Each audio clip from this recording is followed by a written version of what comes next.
अस्सलाम वालेकुम, आप देख रहे हैं इनसाइड पाकिस्तान। मैं हूं मोहम्मद ज़फ़ीर। कराची में तजावज़ात के ख़िलाफ़ ऑपरेशन मुतासरीन सरापाए एहतजाज। मुतासरीन का कहना यह है कि ऑपरेशन ज़रूर करें लेकिन उसके तरीके भी होते हैं। इस तरह बनी बनाई इमारतों को गिराना और वो लोग जो इसके पस पर्दा असल मुजरिम हैं उन तक रसाई हासिल ना करना और आम आवाम को नुकसान पहुँचाना किसी भी तरह काबिल कबूल नहीं। और आज बिलावल हाउस के सामने भी मुतासरीन सरापा एहतजाज रहे और शारा फैसल पे भी एहतजाज किया। गुजर नाले की अगर हम बात करें उसके अतराफ़ में, चूँकि पिछले साल जब बारिशें हुई थी तो उसके बाद कहा यह गया था कि जितने भी घर बने हुए हैं तजावज़ात में जो घर आते हैं उनको गिराया जाएगा, लेकिन उनको दूसरी जगह भी फ़राहम की जाएगी, लेकिन इस पर अमल दरामद नहीं हो सका। सूबे की बात करें तो सिंध हुकूमत अपने हकूक़ की तो बात कर रही है, लेकिन जब हम मुतासरीन की तरफ आते हैं तो उनका कोई पुरसान हाल नहीं। कराची के का जो पॉलिटिकल सेटअप है, पॉलिटिकल स्टेक होल्डर्स हैं, वो इस मामले में क्यों खामोश हैं। सिंध हुकूमत वफाक से शिकवा कर दिया है कि हमें चूँकि फ़ंड्स नहीं मिल रहे और NFC अवार्ड्स के साथ के ज़रिए जो फ़ंड्स आने थे उसमें भी हमें फ़ंड्स नहीं दिए जा रहे। वफाक ये कह रहा है कि सूबा चूँकि तरक्की नहीं कर रहा और बैड गवर्नेंस की वजह से ये तमाम तर मामलात बन रहे हैं। फवाद चौधरी साहब गुज़श्ता दिन कराची आए तो उन्होंने सिंध हुकूमत को आड़े हाथों लिया और मुराद अली शाह की कारकर्दगी उन्होंने उसको चैलेंज किया। अब देखना यह है कि क्या सिंध हुकूमत इल्ज़ाम वफाक पे लगा रही है, वफाक सिंध पे लगा रहा है, लेकिन इन तमाम तर मामलात में जो मुश्किल सूरत हाल से दो चार हैं वो हैं आम आवाम, सिंध के अवाम हों या कराची के अवाम हों, वो इस वक्त मुतासिर हो रहे हैं। और सिंध हुकूमत अपना इल्ज़ाम वफाक पे लगा रही है, वफाक सिंध पे लगा रहा है, लेकिन गवर्नेंस किसी की भी अच्छी नहीं है। सुप्रीम कोर्ट ने जो रिमार्क्स दिए चीफ जस्टिस साहब ने, वो बहुत ही ज़्यादा पाकिस्तान पीपल्स पार्टी के लिए ख़तरनाक हैं और उन्होंने ये कहा कि ये हुकूमत जो है वो पाकिस्तान से नहीं बल्कि कनाडा से चलाई जा रही है सूबाई हुकूमत। और उस पर उन्होंने ये कहा कि पूरा मुल्क तरक्की कर रहा है सिवाय सूबाई सिंध के। इस पर कराची के जो पॉलिटिकल स्टेक होल्डर्स हैं उनके भी तहफ़्फ़ुज़ात हैं, ख़ुद सिंध हुकूमत के भी तहफ़्फ़ुज़ात हैं। अब समझ नहीं आ रही कि असल ज़िम्मेदार कौन है इस बुरी कारकर्दगी का। और इसके अलावा एक बहुत ही अहम इशू जो आज हम अपने प्रोग्राम में डिस्कस करेंगे और वो ये है कि बुज़ुर्ग शहरियों के हकूक़ और हमारी ज़िम्मेदारियाँ। क्या हम अपने बुज़ुर्ग शहरियों को, जिनको सीनियर सिटीज़न्स हम कहते हैं, क्या उनके हकूक़ के तहफ़्फ़ुज़ में हमारा मीडिया, सिविल सोसाइटी और बीइंग अ सोसाइटी, क्या हम अपना किरदार अदा कर रहे हैं या नहीं। और इसमें ख़ास तौर पे जब हम सिंध रूरल सपोर्ट ऑर्गेनाइजेशन के किरदार की बात करते हैं तो वो अपनी काविशें जारी रखे हुए हैं, अपनी तरफ से वो हिस्सा डालने की कोशिश कर रहे हैं। इन तमाम इश्यूज़ पे बात करेंगे। आज हमारे साथ स्टूडियो में मौजूद हैं जनाब शमशाद सिद्दीकी साहब, सीनियर रहनुमा हैं पाक सरज़मीन पार्टी के। खुश आमदीद कहते हैं आपको शो में। उनके साथ तशरीफ़ रखते हैं जनाब मोहम्मद असलम शेख साहब, रिटायर्ड सेशन जज हैं, चेयरमैन हैं rules of business committee senior welfare act के। आपको भी खुश आमदीद कहते हैं। शमशाद साहब, कराची की बात करते हैं तो तमाम स्टेक होल्डर्स इस वक्त खामोश हैं। कराची पे वो प्रोटेस्ट नहीं हो रहा तजावज़ात के ख़िलाफ़। आम शहरी, वो किसी भी पॉलिटिकल पार्टी का हिस्सा हो, लेकिन उसने चूँकि पैसे देके ज़मीन ख़रीदी, उसको नहीं पता था कि इसके पीछे कौन लोग हैं। उनके पास उस वक्त तमाम NOCs जो थी वो बिल्कुल सही थी। अब चूँकि सुप्रीम कोर्ट का फ़ैसला है उससे मुतासिर आम मासिस हो रहे हैं। उनका किसी पॉलिटिकल सेटअप से कोई ताल्लुक़ नहीं है, अपनी जमा पूंजी उन्होंने वहाँ लगा दी, लेकिन कोई भी पॉलिटिकल पार्टी उनके साथ खड़ी नहीं है। क्या वजह है ये? बिस्मिल्लाहिर्रहमानिर्रहीम। लेकिन सुप्रीम कोर्ट का जो फ़ैसला आया, फ़ैसला तो 100% सही फ़ैसला दिया, क्योंकि कराची की देखें ज़्यादातर जो ज़मीनें थी, पार्क्स थे, उस पर कब्ज़ा ग्रुप ने कब्ज़ा किया हुआ है। अच्छा, उनको वागुज़ार कराना ये ज़ाहिर है ज़िम्मेदारी तो सूबाई हुकूमत की थी, लेकिन उन्होंने सूबाई हुकूमत ने तो आपको पता है कसम खाई हुई है किसी भी ज़िम्मेदारी को पूरा करने ही नहीं। तो अब सुप्रीम कोर्ट का फ़ैसला आया, लेकिन इसमें यकीनी तौर पे मैं इत्तफ़ाक़ करूँगा, आपने इब्तदाइये में भी कहा कि जो मुतासरीन हैं, जिसे कहते हैं थर्ड पार्टी इंटरेस्ट जो है ना, वो डेवलप हो गए इन प्रोजेक्ट्स पे। प्रोजेक्ट पूरे कंप्लीट हो गए हैं। जब उन्होंने बुकिंग कराई थी तो उस वक्त तमाम पेपर मौजूद थे और ज़ाहिर है उसको देख के ही उन्होंने बुकिंग कराई। अब अचानक ये फ़ैसला आ गया कि जनाब इसको जो है ना फ़ौरी तौर पे, ख़ास तौर पे जिसका बहुत ज़्यादा ज़िक्र आ रहा है, नस्ला टावर जो है उसको गिरा दिया जाए। इसी तरह से मज़ीद बहुत सारे यहाँ ऐसे टावर हैं जो गैर कानूनी तौर पर बनाए गए हैं, उनको गिराया जाए। लेकिन अपना ज़फ़ीर भाई, इसमें एक बात देखने की है कि ये तजावज़ात का तो ख़ात्मा बड़ी तेज़ी से जारी है, लेकिन अभी तक किसी एक ऐसे शख्स को सज़ा नहीं दी गई जिसने वो अप्रूव किया। ऐसे ही है, जो जिम्मेदारान हैं उनका तयन नहीं हो रहा, उनको उनकी वैसी ही पुष्टपनाही हो रही है, और हमें भी पता है, आपको भी पता है वो कौन लोग हैं। लेकिन क्यों अदालत को उनको भी सामने लाना चाहिए। गरीब आदमी बेचारा, उसको नहीं पता था, उसने फ्लैट ख़रीद लिया या उसने 120 गज़ का घर ख़रीद लिया, उसके बाद वो जब 20 साल से वो वहाँ रह रहा है, अब गिराने के लिए पहुँच गया। सर, इसमें सिर्फ एक टावर की बात नहीं है, इस वक्त कराची के अंदर 400 स्ट्रक्चर इस तरह से खड़े हैं जिन पे स्टे है। ठीक। एक तो मैं हमेशा थोड़ी सी शिकायत होती है अपनी अदलिया से कि वो फैसलों से ज़्यादा स्टे ऑर्डर दे देते हैं। ठीक। अगर आपने, बल्कि आपकी पैदाइश से पहले अगर पीसी के सामने आपने देखा होगा एक स्ट्रक्चर खड़ा हुआ है, 50 साल से खड़ा हुआ है, बिल्कुल है। 50 साल से वहाँ हयात एजेंसी होटल बनना था, वो आज तक नहीं बना और फैसला आज तक नहीं हुआ। बीच में कोई भी फैसला आ जाता है फिर उसके ऊपर स्टे आ जाता है। सही। इसी तरह आपने डिफेंस में देखा, 2 बहुत बड़ी बिल्डिंगें जो हैं वो वहाँ पे ना कब्रिस्तान की कहते हैं वो ज़मीन थी, वहाँ खड़ी हो गई हैं। अब वो लोगों ने ज़ाहिर बुक करा लिया, तमाम पेपर देख के बुक कराए होंगे, अरबों रुपए की इन्वेस्टमेंट है उसमें। अब वो फिर वो प्रोजेक्ट रुका हुआ। इस तरह के 400 प्रोजेक्ट कराची में इस वक्त इसमें ऐसा क्यों होता है सर? एक प्रोजेक्ट पास कराने के लिए एनओसीज तो दरकार होती है। जी जी बिल्कुल। उस वक्त एनओसीज कैसे मिल गई? उनको तो सज़ा नहीं मिल रही ना उनको। अगर एक बंदे जिसने एनओसी इशू की है, ठीक है, उसे अगर सज़ा मिल जाए तो ये मामला रुक जाएगा। रुक आप जाएगा। देखें ना, चाइना में जो मुकदमात चलते हैं ज़्यादा से ज़्यादा 2 से 3 महीने चले और मुजरिम को सज़ा दी, फारिग कर देते हैं। और आप देखें कि वहाँ ठीक बिल्कुल है। ये वहाँ कोई कानून की खिलाफ वर्जी नहीं होती। पाकिस्तान में 50-50 साल से फैसले ही नहीं आते। फैसले नहीं आते। ये एक ये शिकायत एक हमेशा अलमिया है, अदालत से रही है। बिल्कुल है, ये हमारे यहाँ अलमिया है। और वो जो फौरी इंसाफ का जो स्लोगन है वो हमें उस पर अमल होता हुआ नज़र नहीं आता। हाँ, फौरी सो मोटो ज़रूर ले लिया जाता है, और इस पे जो लीगल एक्सपर्ट्स हैं वो भी ये कहते हैं कि ऐसा नहीं होना चाहिए, हर बात का सो मोटो नहीं होता, इसके लिए बिल्कुल होना चाहिए, लेकिन इस तरह नहीं जो इस वक्त हो रहा है मुल्क में।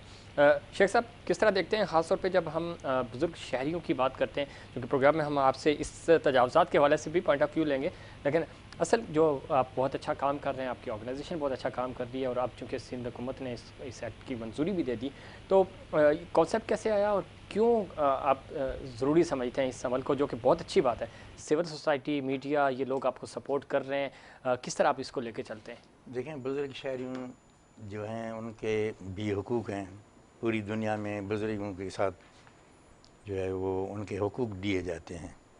तो सिंध पहला सूबा है पाकिस्तान में कि इन्होंने ये लेजिस्लेशन की है, सिंध सीनियर सिटीजन्स एक्ट 2014। ठीक। तो ये सबसे पहले सिंध ने ही पहल की है, और एक बेहतरीन किस्म का प्रोग्राम है। जामिया और बुज़ुर्गों के बहबूद, भलाई, उनकी सेहत, उनकी रिक्रिएशन, उनके उठने बैठने, और उनको इस मुआशरे में एक बुज़ुर्ग और एक बड़े की हैसियत देना, बिल्कुल, ताकि वो जो हैं वो अपने आप को जो है वो कमज़ोर, या यूँ समझें कि अभी वो नियर टू डेथ हैं, उनको ये एहसास न दिया जाए, उनको ये रिस्पेक्ट दी जाए कि आप जो हैं वो हमारे असेट हैं और आप हमारे लिए, इस मुआशरे के लिए सब कुछ कर सकते हैं। ठीक। तो ये तो शुरू से न्यूज़ीलैंड में, ऑस्ट्रेलिया में, या हमारे पड़ोसी मुल्क इंडिया में, या और कहीं जो है हर जगह जो है बुज़ुर्गों के लिए कवानीन है। तो ये पहला ही हमारा एक्ट है सिंध का। बाकी सुबह आप सिंध ये का कह रहे कि पंजाब में और केपी में या बलूचिस्तान में नहीं, वो अभी नहीं है, अभी तक नहीं है। ये पहला एक्ट है जो सिंध ने पास किया है। वफाक नहीं, नेशनल असेंबली में अभी तक नहीं हुआ है, और सेनेट में भी नहीं। हाँ जी जी। चलिए, ये बहुत अच्छी कोशिश है आपकी। तो एक बड़ी अचीवमेंट है बुज़ुर्गों के लिए, उनको तहफ़्फ़ुज़ देना, उनको एहसास दिलाना कि आप जो हैं अभी हमें और ज़रूरत है आपकी, आपके मशवरों की, आपके तजर्बे की, आपकी ऑब्ज़र्वेशन की, आपके ख़यालात की, तो हम जो है ना हासिल कर सकते हैं। अच्छा, इसकी एग्जीक्यूशन कैसे कर रहे हैं आप? मतलब आपके पास क्या कुछ डेटा है? किस तरह लोगों को सपोर्ट करते हैं? लोग आपसे कोऑर्डिनेट कर रहे हैं? बुज़ुर्ग शहरी कैसे रब्ता करते हैं? वेबसाइट है या क्या?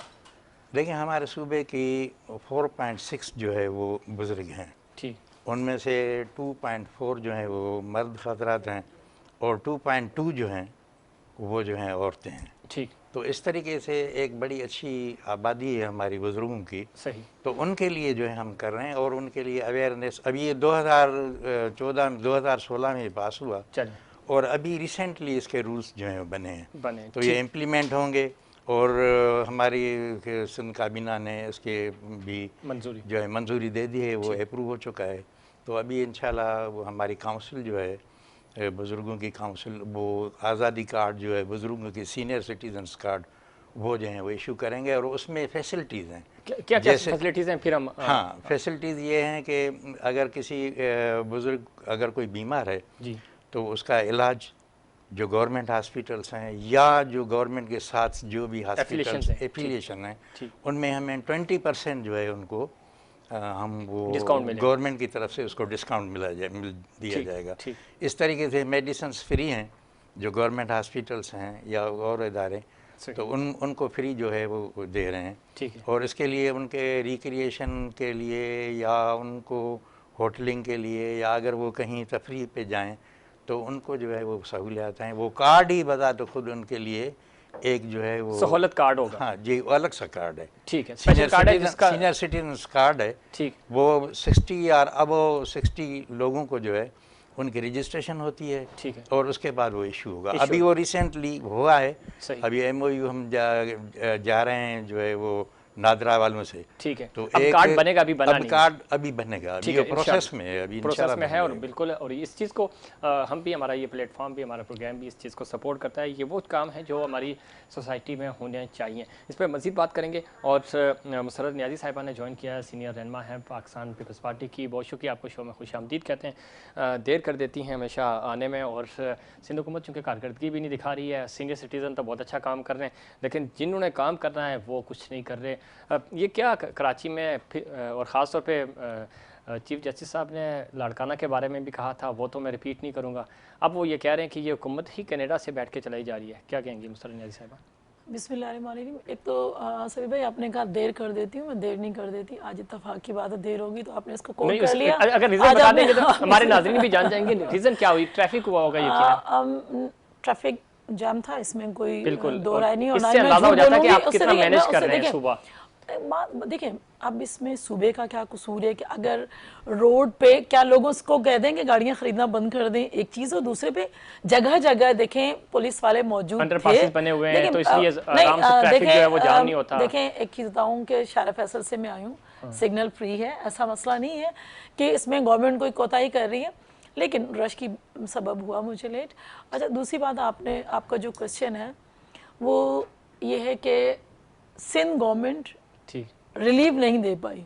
ठीक है, आप मुझे कोई एक ऐसा एंगल बता दें। देखिए, काम ही नहीं कर पाई, ये तो सुप्रीम कोर्ट कह रही है, हम नहीं कह रहे। ये तो वो देखें, हमारे सामने हम बड़ा अदलिया का एहतराम करते हैं। शहीद बाबा की शहादत भी अगर हुई तो वो भी जुडिशरी कत्ल था। ठीक है, हम उस पर भी प्रोटेस्ट और उस तरह का हम दूसरी पार्टियों की तरह ना चढ़ाई करते हैं, ना एहतजाज करते हैं, ना खिलाफ किसी किस्म की बात कह सकते हैं और ना कहनी चाहिए। ठीक है, दूसरी बात ये देखिए, अगर उन्होंने कहा है कि जी ऐसा नहीं हुआ, तो मुझे एक बड़ी मौदमाना सी गुजारिश होगी मेरी चीफ जस्टिस साहब से कि देखें, आप एक बड़े आला मर्तबे पर फाइज हैं, तो कम से कम आप जो है ना दूसरे सूबों की कारकर्दगी पर भी एक नज़र डाल देते, इसी तरह से फेडरल गवर्नमेंट पे भी नज़र डाल लेते तो दूध उन्होंने नज़र डाली ना। वो ये कह रहे हैं कि पूरा मुल्क तरक्की कर रहा है सिवाय सूबा सिंध के, और सिंध में वो ये कह रहे हैं कि इनके पास एक ही प्रोजेक्ट है, वो है बद से बदतर।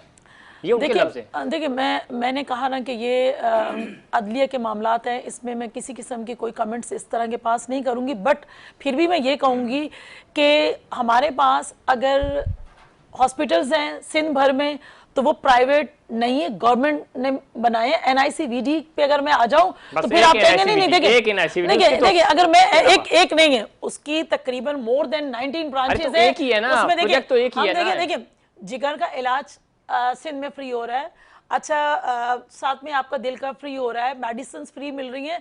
किसी एक सूबे में मुझे बता दें कि अगर किसी और गवर्नमेंट ने इतने अच्छे प्रोजेक्ट बना दिए, बच्चों को दिल की बीमारी नहीं है, देखिए मैं आपको बताऊं, उनको दिल की बीमारी नहीं है, उनको भूख की बीमारी है, उनके पास रोटी नहीं है, आप करेंगे ना थर की बात, आप कह रहे हैं वहां पे हमने एयरपोर्ट दे दिया, उनका एयरपोर्ट उनका मसला नहीं है, मासिस का मसला ये नहीं है जो आप गिनवा रहे हैं। देखिए मैं बात बताऊं आपको, अगर थर की बात करेंगे कि भूख से मर रहे हैं, फ्लास से मर रहे हैं, उसी थर के अंदर जो है ना स्कूल, यूनिवर्सिटी, कॉलेजेस दिए, रोड्स दिए, वहाँ का जो है ना थर कोल प्रोजेक्ट चल रहा है, वहाँ की खातून जो है ना ट्रैक्टर चला रही है और वो सिंध गवर्नमेंट उनको दे रही है, गाड़ियाँ चला रही है वो सिंध गवर्नमेंट दे रही है।